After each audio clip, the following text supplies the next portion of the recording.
Welcome to Sports Geek, the podcast built for sports digital and sports business professionals.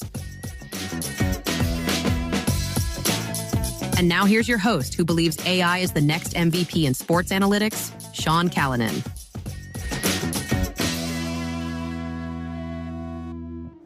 I'm Sean Callanan, and welcome to episode 405 of Sports Geek. On this week's episode, I catch up with Nick Makarov. He's the Director of Business Insights and Analytics at Austin FC. You know, sometimes, as much as I'm doing this work in AI, I would like AI to actually do my intro sometime. This is the seventh take to get this intro done, just so you can appreciate that this is really me, and I do stuff up on occasions. You might be listening to this from our website, sportsgeekhq.com, or you might be listening to it on your favorite podcast platform. Mine happens to be Pocket Cast, but I know there's people listening on Apple and on Spotify, and now there are people watching on YouTube where we're sharing the interviews and thankfully none of these intros that I keep mucking up. I really do appreciate you listening, though. Podcast is a unique format. I saw someone post the other day on socials that it's not like any other, I guess, social platform and consumption platform where you follow many accounts and the algorithm will serve you the content you need. Podcasting is something you make a choice. You have to subscribe, and then you also have to decide which episodes you're going to listen to every week or every day. There's a limited amount of hours in the day, so I really do appreciate the commitment that you make in being a podcast listener. I really value your time and your attention, and I hope that you value what I can deliver and also what my guests deliver on the podcast. So that was just a little bit of, I guess, looking back at the world of podcasting and the relationship you have with your podcast audience, which I really do appreciate. So I think you will enjoy my chat with Nick Makarov. He is Director of Business Insights and Analytics. We talk a lot about data and storytelling. I think you're really going to enjoy it.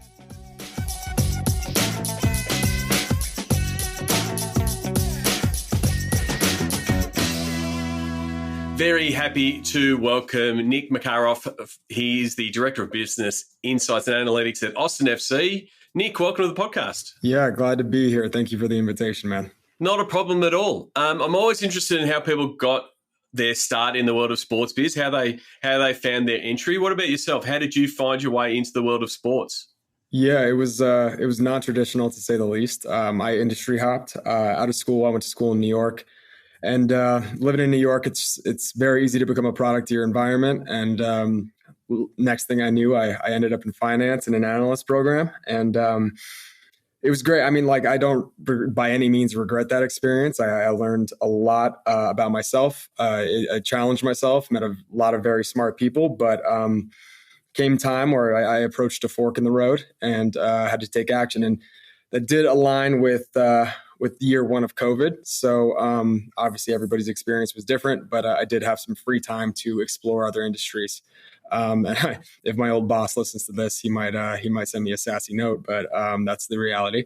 But honestly, it was investigatory at first. Now, like, sports is vast, so many markets in the country and around the globe, right? And I wanted to learn. So it was I was DMing people on LinkedIn, just kind of asking for that informational 15, right? And there you get a lot of swings and misses, but every now and then somebody responds back. And one of those people is my current manager, Harrison Kim. So we went back and forth for probably about 6 months. And honestly, just very high level conversation, like saw that you released your first ever kit. Looks great. Congrats. Stuff like that. And then he eventually posted a job. It was a data warehouse job. And that's one thing I grappled with, right? Like, how do I industry hop? How do I pitch myself as somebody with no sports experience? Because I really did kind of settle on sports. Like, I wanted that environment. I wanted that impact on community and just the overall buzz, I'm not working with soccer data per se, but being soccer adjacent makes the days go a lot quicker. And yeah, so I leveraged and leaned on a lot of the statistical programming that I was doing at the financial firm, right? Like, I was working with financial models, and I no longer do so all the time, but using SQL, R, Python, and just being able to navigate a data landscape was enough for me to get my foot in the door. And once I was able to kind of prove that I could do that stuff, then I'm a fan of my own voice. So once I hopped on the phone with people, I liked my chances. But no, I mean, I'm glad it worked out. It was somewhat of a lengthy process because it was right before Austin FC launched, right? So they were taking a lot of leaps over here, calculated leaps, but they wanted to make sure they got that first front office right. So I'm very happy to be here. It's been a pleasure to be here for almost 4 years, but can't say that my journey has been the same as others. But I mean, definitely, that piece of, had a few people on the podcast that have industry hopped. I'm an industry hopper myself. Before I was a geek and now I'm sports geek.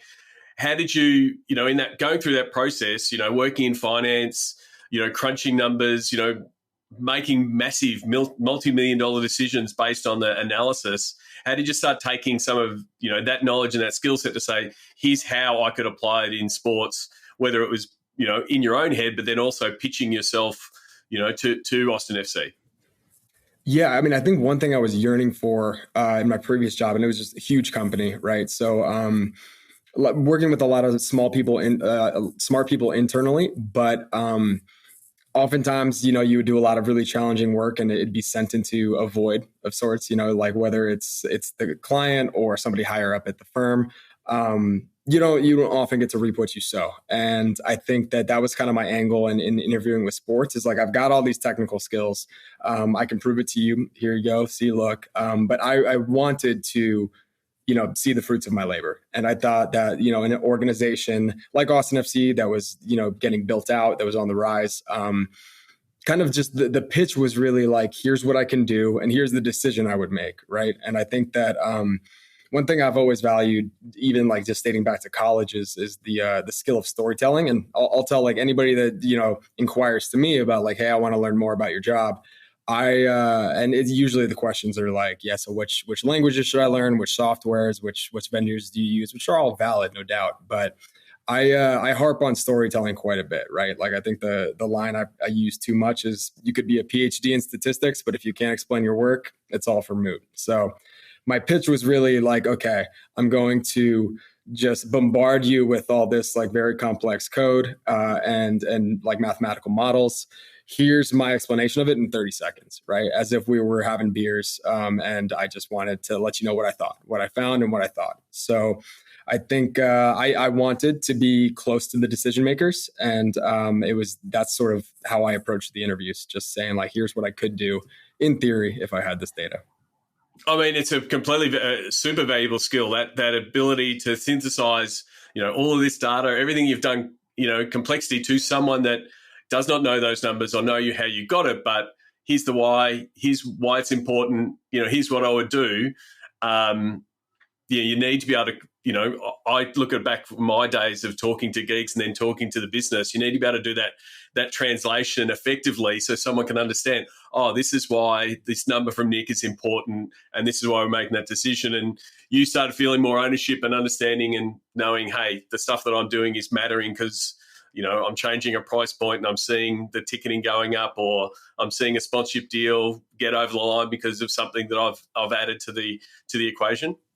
Yeah, absolutely. And I think too, it's like, it's understanding cause and effect, like any data centric role, right? But I also find like something I try to employ is just being hyper honest and transparent, right? Because I think for non-technical folks, there's a temptation to just believe whatever the numbers nerds say, right?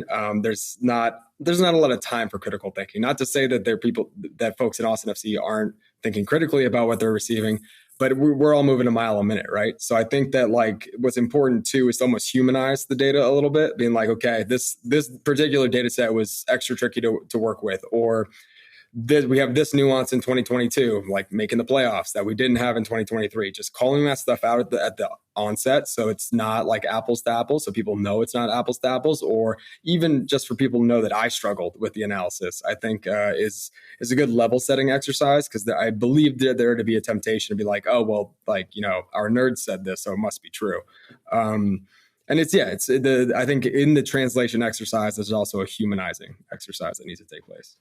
And so, I mean, you said there you're in New York and go to Austin, very, very different markets. Can you describe, Austin as both a city, as a sports market? Many people might know, including myself, know Austin when it swells in size around South by Southwest.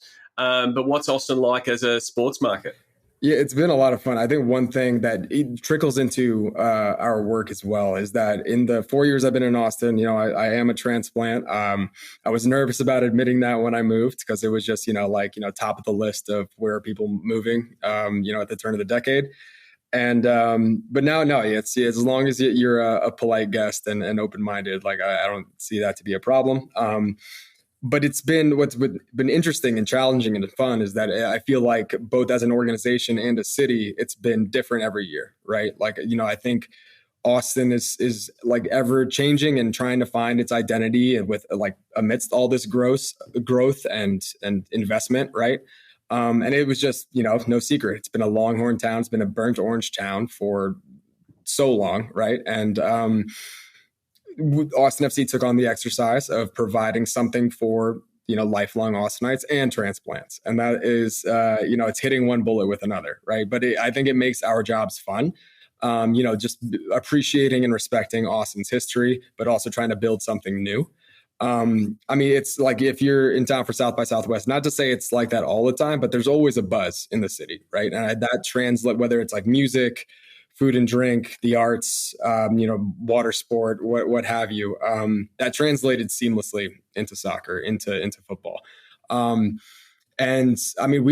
still got a home match sellout streak, like 4 years in. And, I think that there have been some changes on the field year by year, but the fandom has remained the same. And that's really fun to work with, right? Like, I think that when the building's full, at the very least, you feel like you have the liberty to try new things, right? And there's more of an opportunity to listen. That's not just necessarily like, hey, we're not hitting our goals, like everybody's stressing out. And I think when people panic, they make rash decisions. So the loyal Austin fan base has given us a blank slate every year. And, the communication loop is there and healthy. So no, it's been a bunch of fun. I didn't know exactly what to expect. But just, in a place like New York, you have options. You have 10 properties. And, when the Jets or Giants are doing poorly, you can lean on the Knicks, who are on the up, right? There's always something in New York. And Austin has options too, right? Like on a Saturday night, you got a bunch of music, you got a bunch of nightlife. There's always something going on. But I think that we've inserted ourselves into that consideration, into that mix, and that's the most we can ask at this time. And you spoke there about the sellouts. One of the big things, obviously, in business analytics is, hey, ticketing and fill the stadium. But so how does your role change and the focus change when you are having that success and having those sellouts? Because the pressure of, cheeks in the seats isn't as much there, but you're always thinking of what's next. How can I, further engage the community? What does your analytics focus sort of take on in that case? Yeah, it was like I said before that the role has changed a bit each year I've been here for the better. But like year one, you're exactly right. It's just get butts in seats, and we'll figure out the rest later. And Austin responded back, and they continued to fill the seats. So it gave us the opportunity to be more dynamic, right? Like I think that we always want to price fairly in the market, but also recognize the value of the product, right? So it's always a push and pull. It's going to be a push and pull no matter what. I think that there are a lot of very seasoned professionals in the organization that have been around sports for most of their careers. And it's like as an analyst, you have to respect that, right? Like you have to respect the stripes that have been earned. And even if my analysis says one thing, but somebody that's been in sports for 20 years disagrees, that's a conversation that needs to be had rather than yes, you are right, or no, you are wrong. Blending art and science. That's one of the buzzwords that we use quite often here. It's nothing's ever going to be black and white, cut and dry. So it's understanding which areas of the stadium are experiencing the most drastic change year over year, right? Like, why is this section, selling for 2x on the secondary while this other one is struggling to move? And the scan rates are tough. Is that a sight lines thing? Is it a concessions thing, right? Then you kind of shift your focus operationally. But I think too, it's just like that's even if we've got buy-in from the ticketing team, from the president, everything, it's being nimble no matter what, right? Like you can build your dynamic pricing models, you can make your assumptions before the season in terms of like which games are going to be high demand. But you know, the MLS season is 10 months long. So like so much is going to change, whether it's on field, like Austin economically, right? Other events in town, you know, Texas football is you know in the college football playoff. That was kind of tough to compete with this year. So just being nimble and being like willing to make those changes when you need to, because above all else, like I think that we value that atmosphere for our players, just for all the teams involved, right? So it's like yes, like any other team, we want to hit the bottom line, we want to hit our goals, we want to grow as a business and invest in more. But first and foremost, we want to create that experience for Austin, and that makes that you just got to make sure your economics are fair and productive. We're talking now in the MLS off season, and you know we all joke in sports that you know there really isn't an off season because there's always planning and thinking about the next 12 months. What does the off season look like for you when you know assessing the season that just was and starting to put the plans in place for 2025? Yeah, it's kind of funny because it's like, you know, everybody says to live in the present, but in the off season, it's like your 50% of your time is recapping the previous year, and the other 50 is looking ahead. So, kind of being pulled in both directions, but it's part of the game, like you said. And so there's a lot of work to be done. Typically, the MLS schedule gets released sometime before the December holidays. So there is a lot of guesswork because you know it's not like we're getting inside knowledge or anything. So we are plotting out a lot of like what if scenarios and kind of how we want to roll out tickets and pricing. And you know, there's in MLS there's always a big, especially for Western Conference teams that can't count on it, a big light pink elephant in the room, and you know everything changes if that domino falls. But yeah, I think the early parts of the off season, it's making sure finance has what they need. Let's close those books, right? Let's make sure that the partners feel satisfied in their recaps. So there's a lot of just like, you know, here is what we surveyed our fans. Here's what they said. Here's the money your product made in the stadium. Here's what we have in store for next year, right? Like just being the BI, I think we're closest with the partnerships team in recap season, like any other BI team. And then once the schedule comes out, we're tiering matches. We're creating an early dynamic pricing model.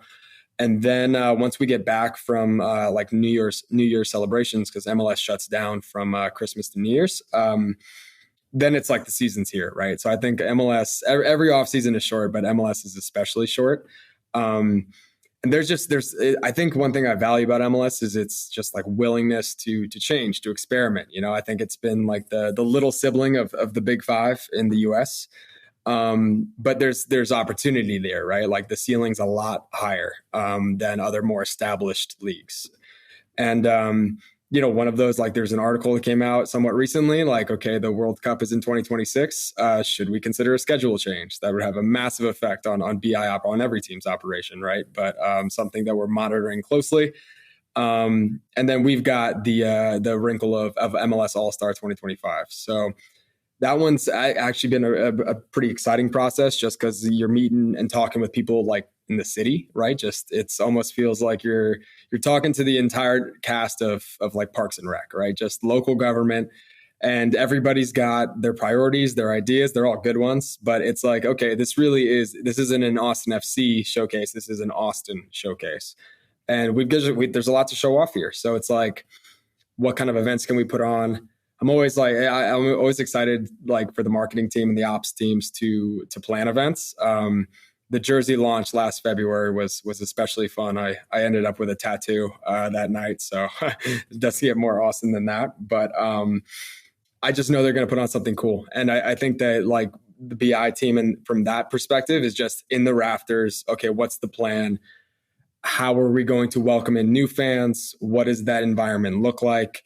How do we keep them to be Austin FC fans? How do we expand on already diehard fans? How do we respect their wishes? And how do we keep growing? Nobody wants a stale product, right? Even if like you're just a sports fan, you know, tried and true, you want some new stuff. You want something new. And I think that just creating that bedrock of data is very important for the very creative folks in the organization to do what they do best.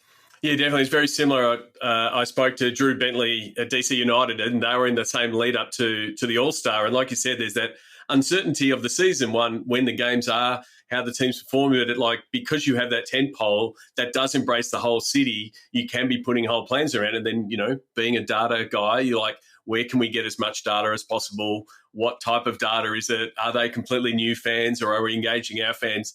That putting those plans in place must be exciting to be able to, I guess, provide that support to your marketing and ops team.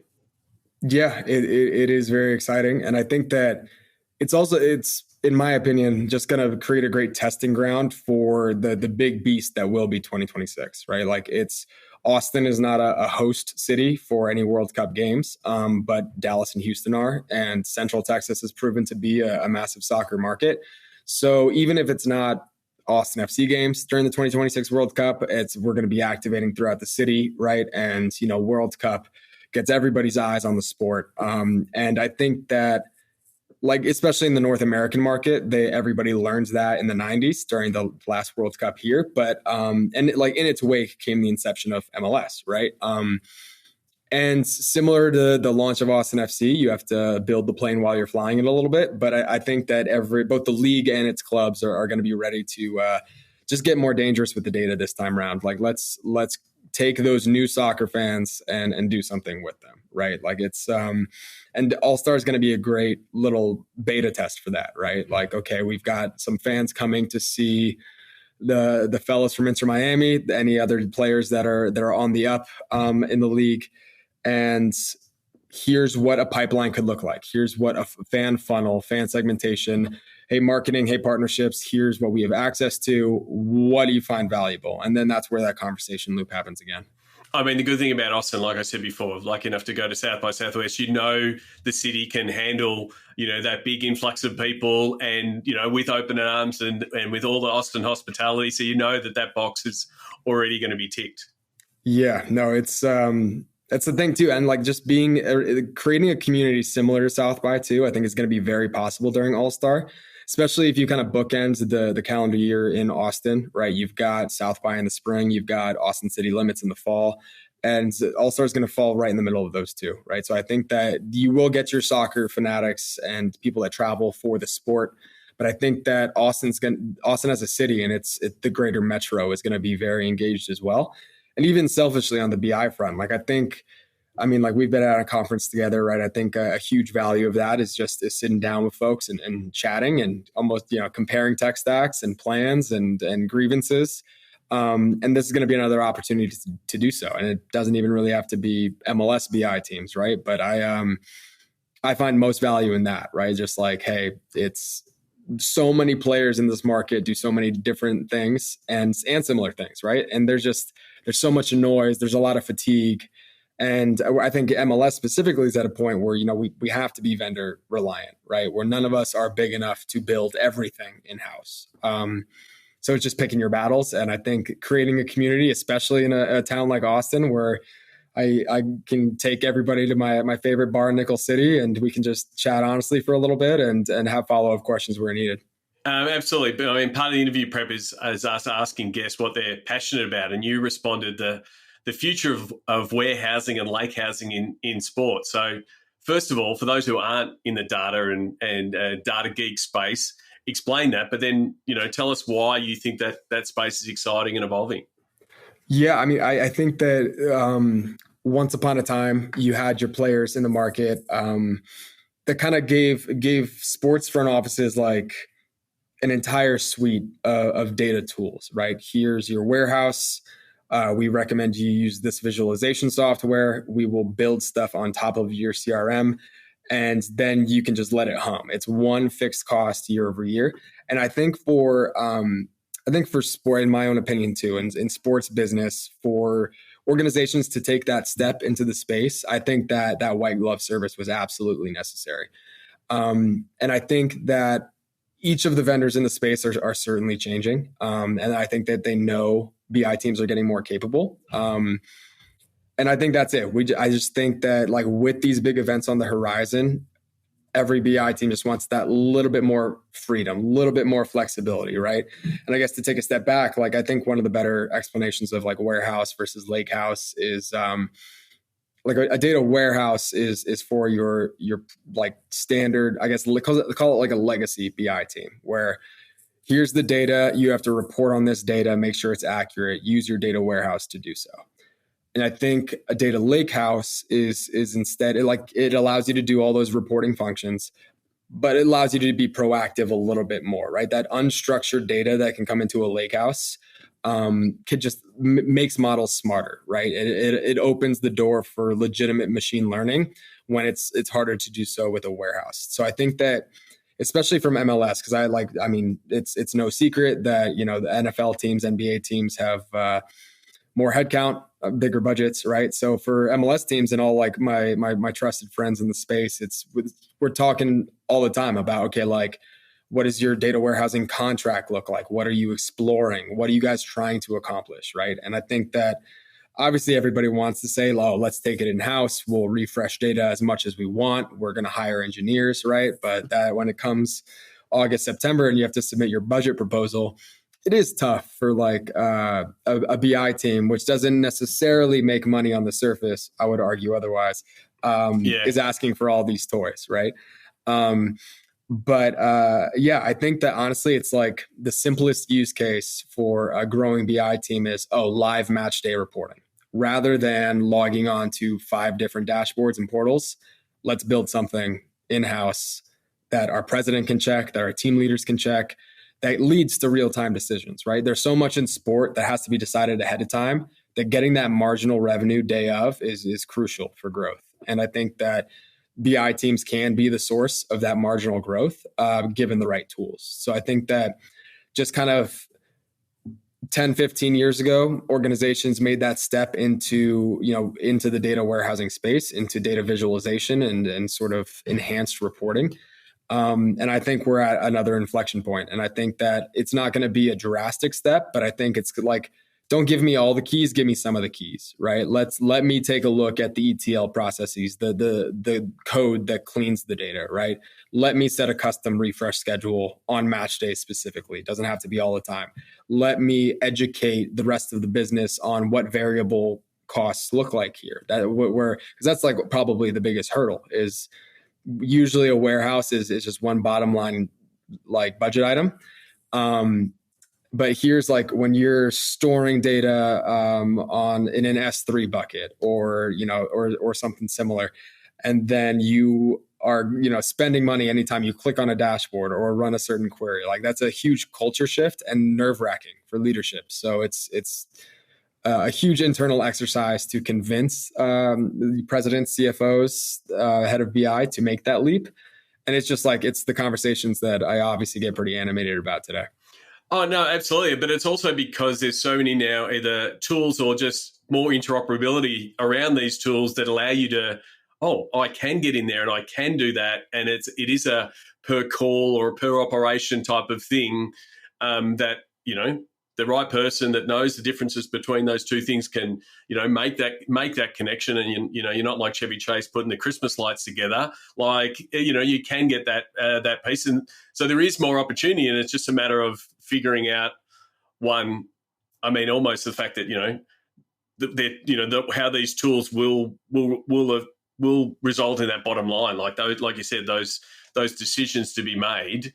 And it's not as big as bite of a budget as it once was to say, hey, we need to roll this out, and it's not a full system.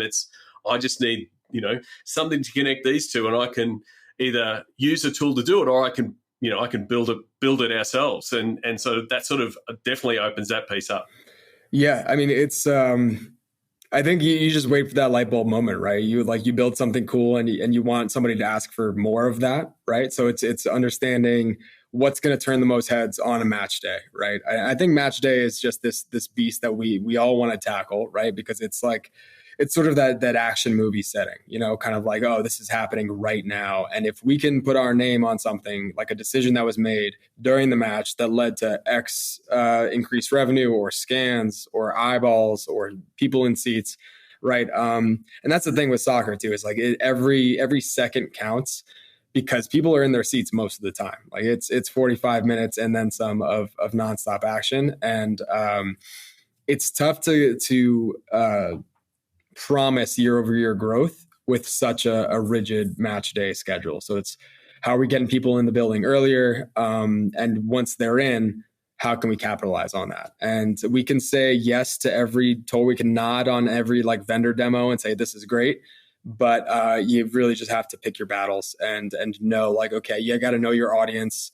Not everybody's going to want to hear the same thing. What's important to the head of partnerships is different than what's important to the head of marketing in some cases. And that's where the storytelling come back to that. It's like, okay, just acknowledging those differences outright, but then saying, okay, we've got this cool tool, whether it's like an enhanced app product or an enhanced warehousing product. You just got to have those use cases and those like those sort of dominoes, quick wins. You got to have those ready to go. Because I feel like so many vendors come to us with the entire picture, like spend an obscene amount of money and 5 years from now, you will be the most cutting edge organization in sports. It's kind of like, we would just like to kind of perfect mobile ordering first. How about that?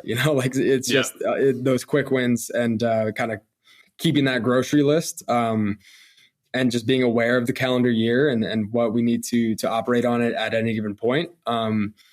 So many different variables. What I liken it to is if you dump a bucket of tennis balls in front of a dog, it's going to end up with nothing in its mouth. So you just got to be a little bit more targeted, I think. But also that point of, I guess engineering resources and the fact that, the developments in AI and pair programming and, talking to a Claude or a Cursor to help you do something.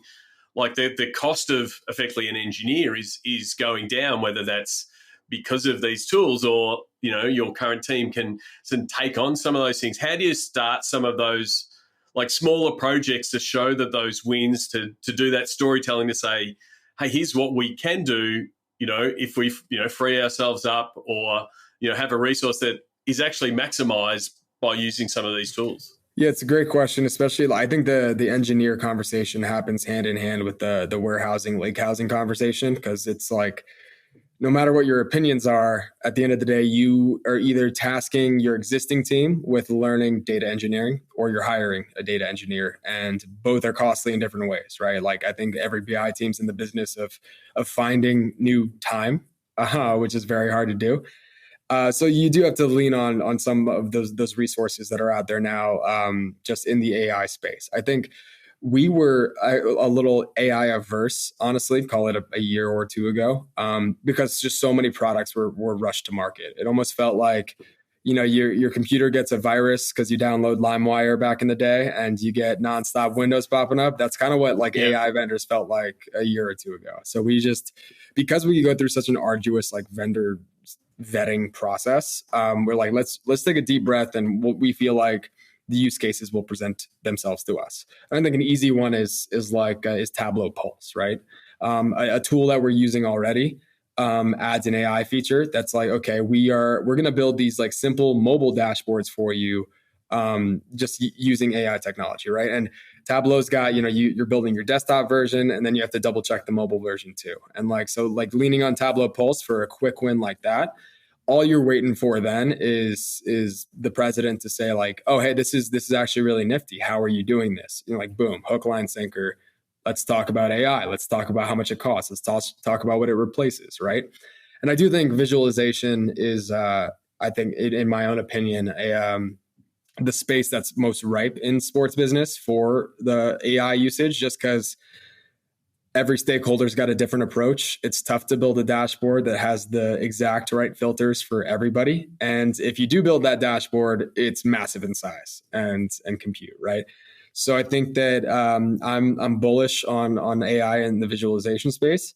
And then honestly, it's when it comes to engineering, I do think every BI team would want a data engineer on staff. But really, just as simple a use case as being given those keys to view and or edit an ETL job, a data cleaning job, and putting that code into ChatGPT and being like, hey, we actually want to accomplish this with the clean. We want to add a column. We want to present the data this way instead. That usually gets you across the line, right? So it's understanding what a full-time or part-time data engineer can get you against what open sourced AI tools can get you on the fly.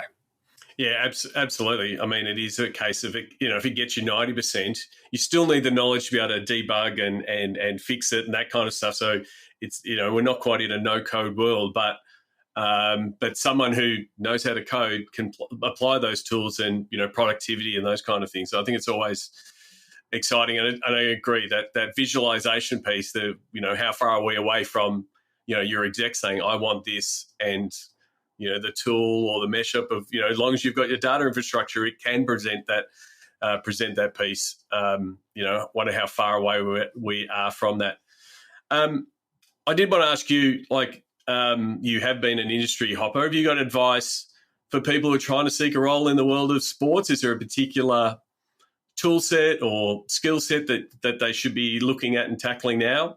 Yeah, sure. I mean, I like technical skills, definitely important, right? I think I'm of the stance that because everything in statistical programming changes so rapidly, and because there's such a robust community of people bettering these languages and resources, I'm not looking for one specific language. I'm just looking for proof of statistical thinking first and foremost. That could be SQL, R, Python, anything else, and anything else that you're learning in school at the time. I'm sure there are students learning stuff in school right now that I've never heard of, right? So there's an effort for me to stay up to speed as well. So I would say it doesn't have to be one specific one, in my opinion. Just be able to showcase proof of that way of thinking, and then layering on that storytelling component.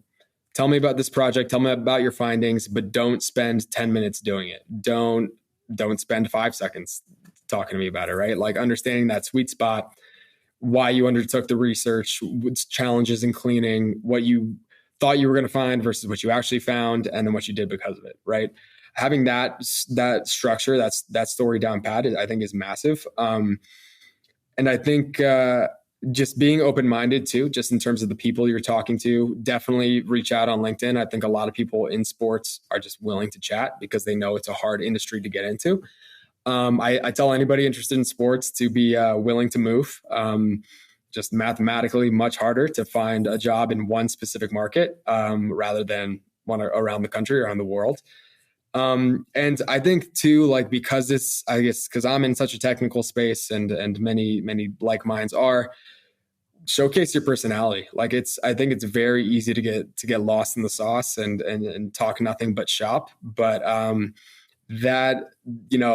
could I sit next to this person for 5 days a week test still very much exists. And I think I say that too. I feel like I'm an old man yelling at a cloud, but in a majority work from home culture world, I think a lot of sports operations are still in person. So there are just legitimately students that are getting used to this work from home lifestyle that are kind of thrown into an environment that's old fashioned in certain ways. Right. And just understanding office etiquette and kind of, when to put your head down, when to go on a walk with a coworker, that's foreign to a lot of students now. And I don't envy that, but it is important in sports, I think. It is a really good point over the past 5 years, how that has either been a lost skill or it's a skill that people are relearning. And sport is one that brings everyone together. Like you have got game days, you do have the peaks and troughs of stress around when a home game is on and when an away game's on. So it's sometimes hard to translate that through a Zoom screen. Yeah, absolutely. Nick, really do appreciate taking the time. We want to make sure we get you out before someone comes and knocks on the conference door and says, "Get out." Oh, we're good. I'm holding my ground. I want to get to the Sports Geek Closing 5. Do you remember the first sports event you ever attended?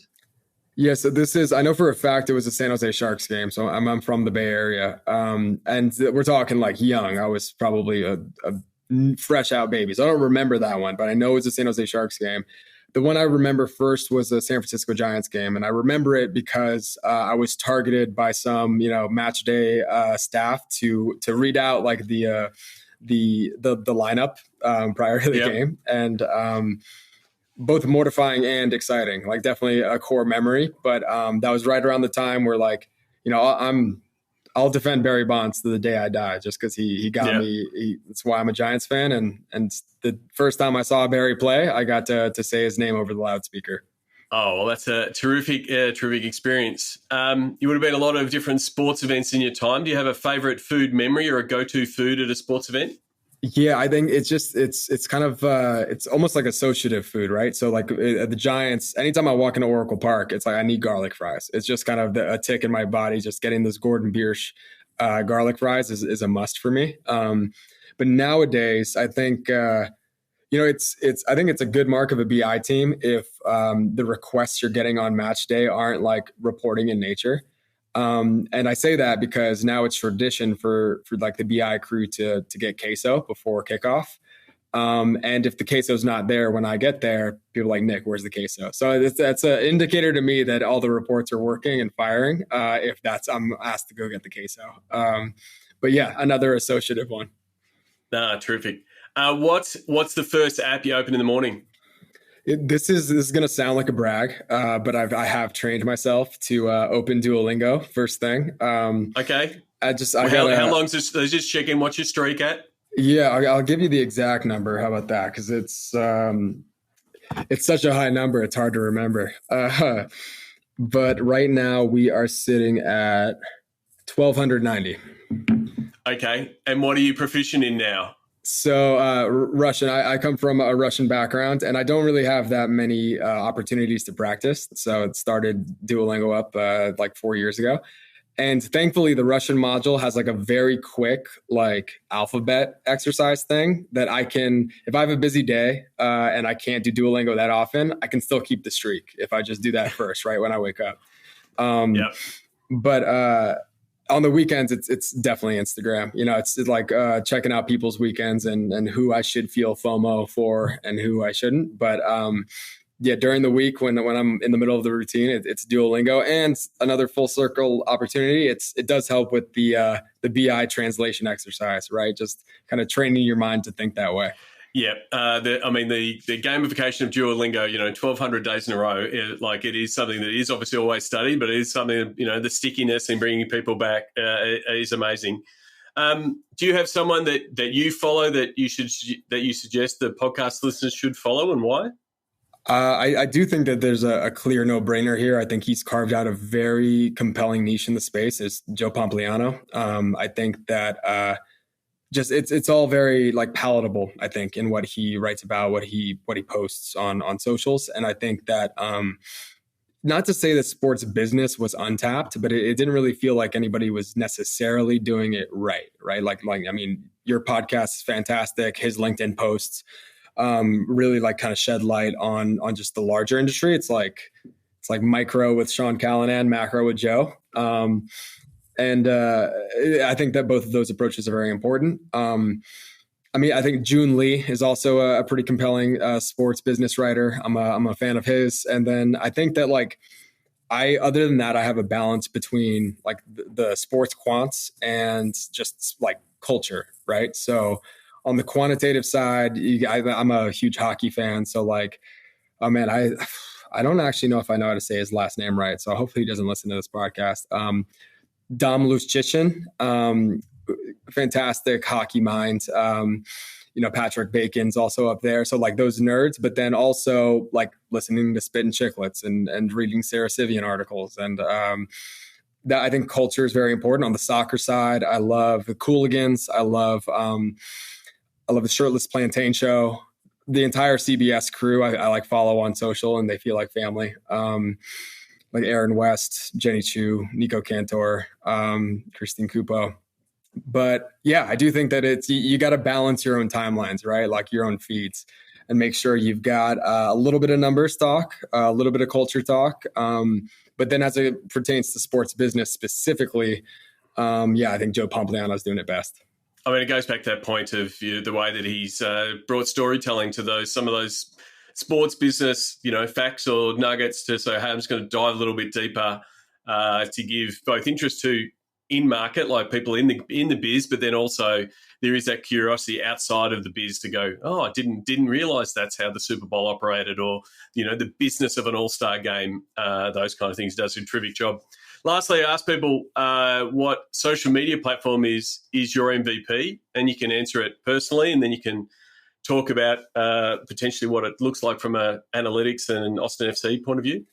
Yeah, I'm glad you gave me that out, because I grappled with this one. No, I think that, I've been a Twitter, Instagram user for a very long time. And I think Twitter's changed quite a bit, in my opinion, over the last couple of years. And it's still fun chaos, but it almost feels like, prime doom scrolling at this point. Like, you don't really know how to sift between the noise.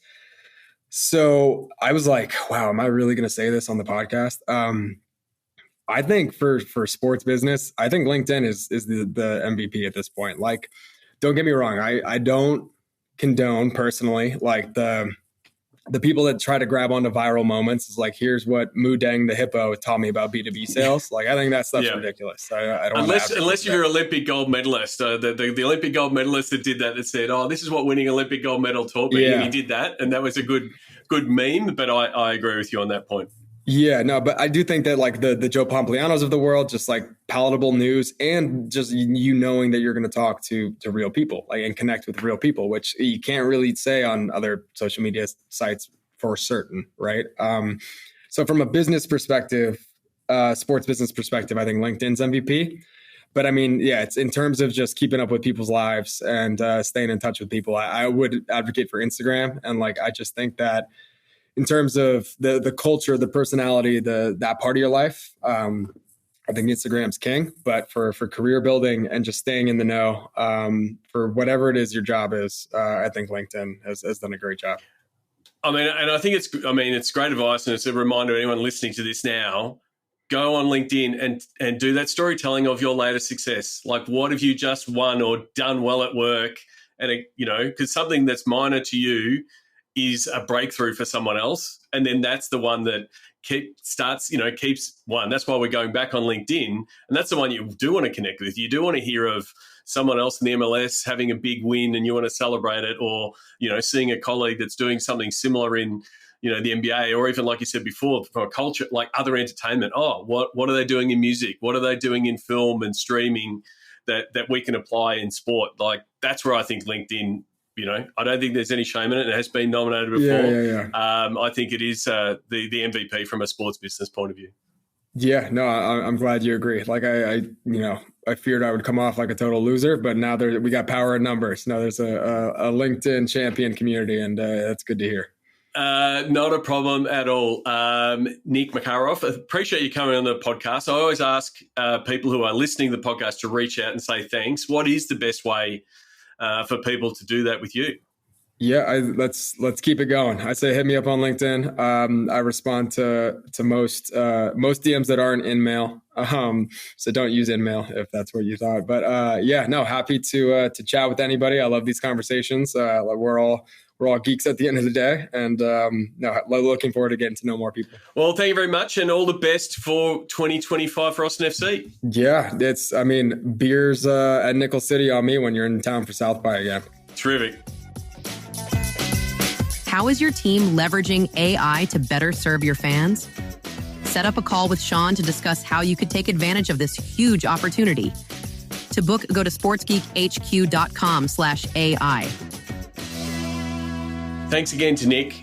Please connect with Nick on LinkedIn. We'll put details to his LinkedIn. If you do reach out, please say thank you. Say you listened to the episode. Share the insights and your best takeaways from the episode. I love it when podcast listeners reach out to guests to say thank you.